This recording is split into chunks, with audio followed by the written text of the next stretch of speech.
Hey there guys, it's your girl Tanisha and welcome back to my channel Tanisha W. Like always, please be sure to like, comment, and subscribe to my channel. You know I will love y'all forever. So as you can see, I am not wearing any type of makeup. I did not feel like putting on any makeup because I just didn't feel the need to do it. So if you see any bags under my eyes, respectfully ignore it. Okay. So this is my first edition of Tin Talks. It's gonna be about me, Tanisha, talking about things that, just on my mind. So today's Tin Talk is going to be about the show Victorious. And I'm sure a lot of you have heard about Victorious because one of y'all favorite pop stars, Ariana Grande, got her start on the show. And for those of you that were into Zoe 101, you know that Victoria Justice, who was also on that show, was the main leading, she was the main leading actress on that show. Thus Victorious, after her name. She's named Tori in the show. Anyway, it was a very popular show, but I didn't watch it until recently because I figured, why not? Let me just give it a chance. And honestly, it's not a bad show, but I do have some opinions on it, and we're going to talk about it, okay? So stay tuned. So a little background about Victorious. So it takes place in Hollywood at a performing arts high school where you need talent to get into that school. So there's like a group of maybe like 5 or 6 kids, if you include her sister, that are currently in that school. And I guess her sister, Tori's sister, what's her name? Okay, so Tori's sister, Trina, she was the leading actress in the play. I don't even know why, to be honest. Anyway, but I guess something happened to her, and then Tori ended up taking her place while she befriended Andre, the real talent of the show, in the process. And somehow, after the performance of replacing her sister, she got admitted into the Hollywood Arts School. I forgot what it's called. Hollywood Arts, I think. Anyway, yeah, so that is the premise of the show. They go to a Hollywood Performing Arts School. They're all attractive, the kids. There's Tori, there's Trina, there's Jade, Andre, Kat, Robbie. Am I missing anybody?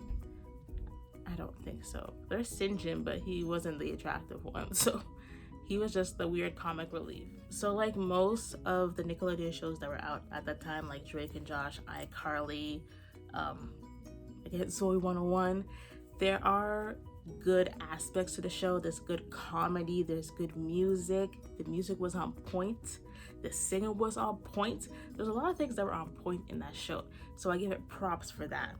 However, one thing I don't really understand, or why they portray so much, was like maybe Tori, because like I get that she's the main actress in the show, but like they just portrayed her to do so much when she really didn't have to do. Like she was in almost every play, almost every musical, sang almost every song with Andre, by the way. Like honestly, if Andre wasn't there, this girl would not be doing anything. And that's another thing I have to discuss. I feel like Andre, he carried the show. Like if Andre wasn't a part of this show, Victorious wouldn't be as big as it is, because this man is super talented. And I think his real name is Leon Thomas III. Yes, the third. Like he's actually produced music for like your faves, like Ariana Grande, his castmate, Queen Naija, Kalani. He has produced hits for them. Ella Mai, like he's talented, and he showcased his talent from that show. So like honestly, it fathomed me that this girl was taking the credit for, like, I don't know why I'm doing that, like it's true, she was taking the credits. She was taking the credit for this man's hard work. He would write the song, she would perform it. He would come up with the beat, she would perform it. And then like they get this, I don't know, like they make it seem like she did something so great, when in reality she just did the bare minimum. The bare minimum. And let's not forget that yes, Victoria Justice is a great singer, she could sing, but like I felt like her castmates were like they were shining over her. Like when Jade, that mean girl, when she sang, I was like, what? That girl got a voice. We know Ariana Grande can sing, but for those of you who probably watched it back then and like heard her for the first time, like she had them pipes from back then. Like before she was even on Victoria, she was on Broadway singing opera. She was doing that type of stuff. She was a singer before she was an actress. And it shows today, like that girl got pipes. And that guy that carries the dummy, Robbie, he can sing too. He is very talented. He can sing, he can play guitar, and other instruments. There are a lot of talented castmates on that show. And then you have Tori, the girl who, she sings, she could dance, I guess, if you call that dancing. Can she play the piano? I'm not really sure, to be honest. Well, I've seen her play a little skittle daddle, but that could be like, you know, audio track or something, or background music. I'm not sure. But my thing is, I don't understand why she was the main character. Maybe it's because she would have to be like the relatable castmate or the relatable girl that everybody could like see themselves in, because that's probably the only reason I see her as the main cast, because like her castmates were like overshadowing her. Another thing I don't understand is Jade. Like Jade is that girl that's just mean for no apparent reason, and she, for the time she laid eyes on Tori, she was a complete B to her. Like honestly, when I first see Jade, I was like, why has nobody thrown hands with this chick? Like, are they afraid of her? Well, I understand why they would be afraid of her, but like it just seems like somebody needs to throw hands with Jade. Like if she just got it one time, homegirl would be like a more presentable person, because like some of the stuff she be doing is just so foul. And even like when they become friends, like, or kind of friends, I'm not really sure they were friends, like it just seemed foul that like, you're my friend, you're doing this to me. Like girl, what is you doing? My next thought on the cast is Beck.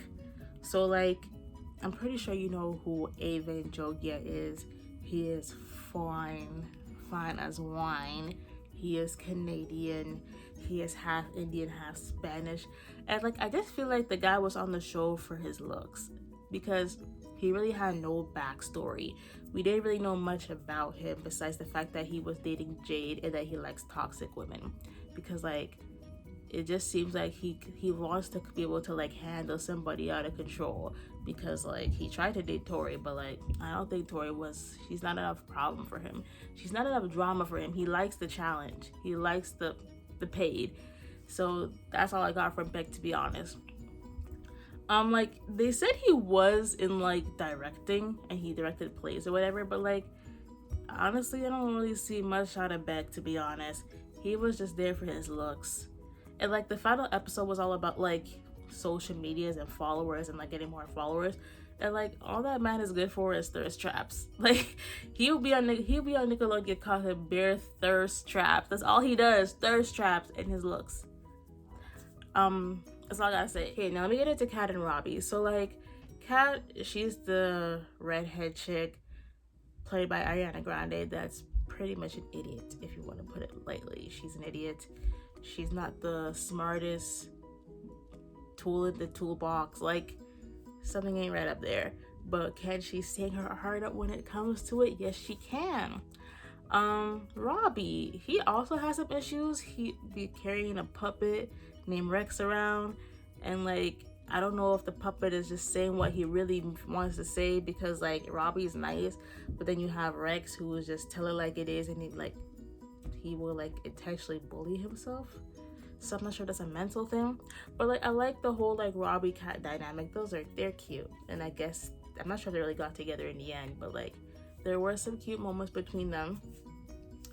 The next person I don't really understand why was on the show was Trina, and that is Tori's older sister, who actually was in the show.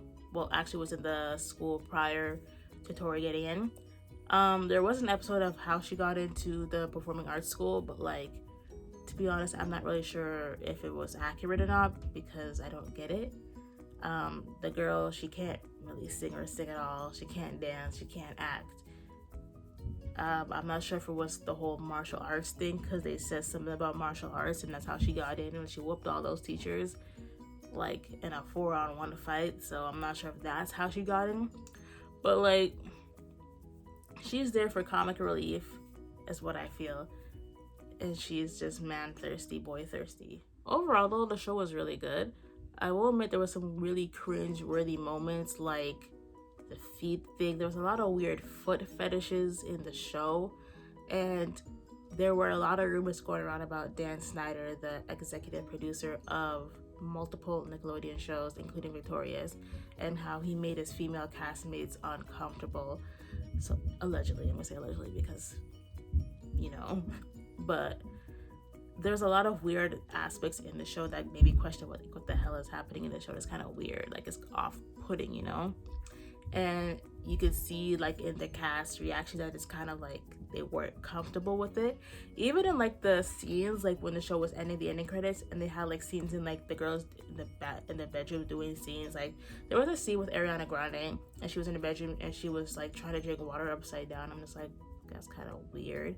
Who would come up with that kind of weird concept? But it just kind of goes back to their executive producer, Dan Snyder, allegedly.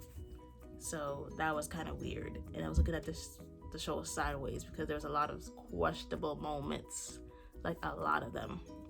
Overall though, I am glad I gave this show a chance. It was funny, it gave me good joy, laughs, good music, and I'm glad I got to experience it for the first time as an adult because like it's a good show.